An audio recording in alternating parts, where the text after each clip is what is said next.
Good morning to all the students. I am your vocational trainer Anil Gagan of Media and Entertainment.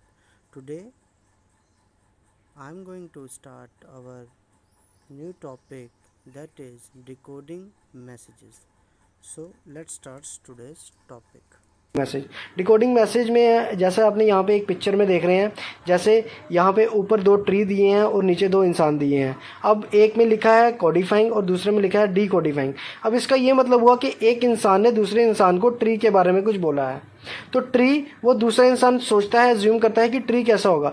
तो जब वो सोचेगा, वो उस चीज़ को इम्प्लीमेंट कर लेगा, हाँ ये वैसा बोल रहा है ट्री, तो वो होता है डी कोडिफाइंग।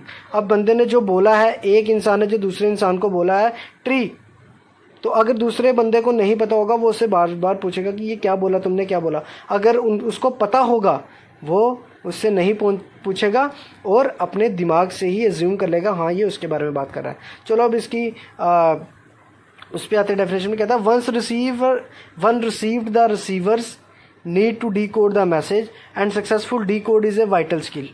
जब आप किसी से कोई बात करते हैं, कोई ऐसी चीज़ बोलते हैं, जब अगला इंसान समझ जाता है, जब अगला इंसान अच्छे से समझ जाता है, उसी को बोलते हैं डी कोडिंग ऑफ मैसेज। आपने जो बोला वो था एनकोडेड टाइप में, और जब दूसरे इंसान ने उसको सुना और आपको उसका जवाब दे दिया, तो that is decodifying the message. अगला, individual will decode and understand message in a different ways based upon any barriers to communication. अब एक इंसान है, जब वो दूसरे इंसान की बात सुनता है, तो वो अपने तरीके से उसकी बात को समझता है। और ये क्या होता है, इनमें अगर वो उसको समझ नहीं आए तो वो बार बार पूछता है, या फिर कई बार क्या होता है, लैंग्वेज प्रॉब्लम होती है। अगला इंसान कुछ बोल रहा है अपनी लैंग्वेज में, तो दूसरे इंसान को समझ नहीं आती। जैसे कई बार क्या होता है, एक बच्चा हिंदी पढ़ता है, एक बच्चा उर्दू पढ़ता है। उर्दू के वर्ड हिंदी वाले को नहीं आते, हिंदी वाले के वर्ड उर्दू वाले को नहीं आते। तो जब वो एक दूसरे के साथ बात करेंगे, बीच बीच में वो एक दूसरे से पूछेंगे, यार वो क्या बोला था तुमने उर्दू में, और जो उर्दू वाला होगा वो बोलेगा तुमने क्या बोला था हिंदी में। तो ये क्या होते हैं, ये बैरियर्स होते हैं। सो हमेशा जब भी आपने बात करनी है, ऐसे सिंपल तरीके से बात करनी है, सिंपल वर्डिंग से बात करनी है, ताकि अगला बंदा जो समझ जाए और उसकी जो बात करने में जो बैरियर्स हैं, जो रुकावटें हैं, वो ना आए। कह रहा है इसमें आगे बोलता, कहता है might be present their experience and understanding of their context of the message, their psychological state and the time and the place of receipt as well as many other potential factor.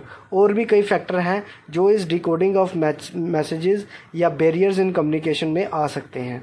जैसे कि उसको उसकी भाषा का पता ना हो, उसकी साइकोलॉजिकल स्टेट क्या है, टाइम क्या है जहाँ वो बात कर रहा है। जैसे आप किसी से बात करते हो फ़ोन पे, कई बार क्या होता है कि बहुत शोर होता है, अगला बंदा सुन नहीं पाता है। So this is also a type of barrier in communication. और कई बार क्या होता है कि उसकी साइकोलॉजिकल स्टेज नहीं होती है, वो सुनने के मूड में नहीं होता, पर आप उससे बात करना चाहते हैं, वो भी एक बैरियर होता है। तो जब भी आपने बात करनी है, पहले उसकी ये चीज़ों को ध्यान में रखना है कि क्या वो डिकोड उसको कर पाएगा अच्छे से, क्या वो उसकी साइकोलॉजिकल स्टेट जो है वो ठीक है, क्या ये सही समय है, क्या ये सही वक्त है उससे बात करने का। So this is all about your decoding of messages. So students, decoding of messages में इतना ही था। अब हम अपनी नेक्स्ट स्लाइड में जाएंगे, जो बेसिकली डिपेंड हो गई आपके फीडबैक में। जैसा आपको पता ही है कि कम्युनिकेशन साइकिल जो है वो हमारा जो होता है, उसमें सेंडर होता है, रिसीवर होता है और फीडबैक होता है, तभी हमारा कम्युनिकेशन पूरा। So students, next slide is our feedback. Feedback जो होता है वो बहुत इंपॉर्टेंट होता है हमारे कम्युनिकेशन साइकिल को पूरा करने में। अगर फीडबैक नहीं हो तो हमारा कम्युनिकेशन साइकिल जो है वो कंप्लीट नहीं होता है। तो जैसे आप यहाँ पे देख रहे होंगे, एक छोटी सी पिक्चर आपको मैंने लगाई है पिक्चर, जिससे आपको रिप्रेजेंट हो। क्योंकि कहते हैं कि बताने से ज़्यादा अगर देखने में जो होता है वो ज़्यादा अट्रैक्टिव होता है। जब लोग अट्रैक्टिव होते हैं किसी को जब कुछ चीज़ अच्छी लगती है तो वो देख के ही अच्छी लगती है, ऐसा माना गया है। चलिए फीडबैक में जैसे मैंने आपको यहाँ छोटी पिक्चर में दिखाया गया है, जैसे एक इंसान है, डाइस रखा है। फॉर एग्जांपल समझ लीजिए ये आप बैठे हैं चेयर्स पे स्टूडेंट्स, और डाइस पे हमारे कोई प्रिंसिपल साहब खड़े हैं और आगे माइक लगा है। तो प्रिंसिपल साहब यहाँ पे क्या है, हमारे सेंडर, और ये सोर्स भी हैं। और बीच में हमारे यहाँ ऊपर देखिए, ऊपर लिखा है चैनल। चैनल मतलब ओरल कम्युनिकेशन कर रहे हैं वो, ठीक है। और रिसीवर्स हो गए हमारे, जो आप स्टूडेंट्स जैसे बैठे हुए हैं, एज्यूम करो आप बैठे हैं और जो उनकी तरफ से चीज़ आ रही है दैट इज़ मैसेज। और जो नीचे से देखिए आप, यहाँ से एक एरो जा रहा है ऊपर और वो है फीडबैक। वो कुछ बोल रहे हैं और आप उसका जवाब अगर देते हैं यस, नो या जो भी जवाब है, so that is called our feedback. Now let's talk about the feedback in your text books ये कहती हैं फीडबैक के बारे में that receiver of messages are likely to provide feedback on how they have understood the message through both verbal and non-verbal reaction। जो receiver होते हैं वो सेंडर की बात को सुनते हैं और ये उन पे डिपेंड होता है कि वो किस तरह से जो बात कही गई है उसका जवाब दें। वो या तो वर्बल में भी हो सकती है या नॉन वर्बल कम्युनिकेशन से भी हो सकती है। वो उनका अपना रिएक्शन है, रिसीवर का अपना मैसेज है कि वो जो सुनते हैं उसको किस प्रकार से फीडबैक जो है वो देते हैं। It should be in verbal और नॉन वर्बल। दूसरा, effective communicators should pay close attention to the feedback as it the only way to assess whether the message has been understood as intended and it allows anyone confusion to be corrected. कहता है feedback से आखिर होता क्या है?